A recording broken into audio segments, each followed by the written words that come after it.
بسم اللہ الرحمن الرحیم۔ السلام علیکم۔ حاکم کی ایک روایت میں ہے کہ حضرت جبریل علیہ السلام نے رسول اللہ صلی اللہ علیہ وسلم سے عرض کیا کہ ایک عابد نے ایک پہاڑ کی چوٹی پر 500 سال تک اللہ کی عبادت کی۔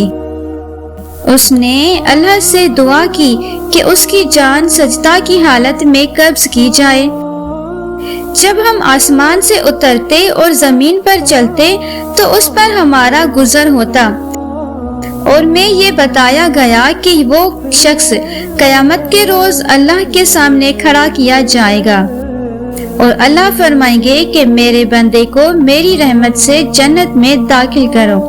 وہ 3 بار کہے گا کہ میں 500 سال عبادت کی اور اب آپ کی رحمت سے ہی داخل ہوں گا، مجھے میرے عمل کے ذریعے جنت میں داخل کیا جائے۔ اس کی اس بات پر اللہ تعالیٰ فرشتوں سے فرمائیں گے کہ میری نعمتوں اور اس کے اعمال کی میزان لگاؤ۔ وہ میزان لگائیں گے تو نتیجہ یہ نکلے گا کہ صرف آنکھ کی نعمت 500 سال کی عبادت اپنے بدلے میں لے لے گی، اور باقی سارے بدن کی نعمتیں رہ جائیں گی جن کے بدلے کے لیے کچھ نہیں رہے گا۔ لہٰذا یہ حکم ہوگا کہ اسے دوزخ میں لے جاؤ، لہٰذا وہ دوزخ کی طرف کھینچا جانے لگے گا۔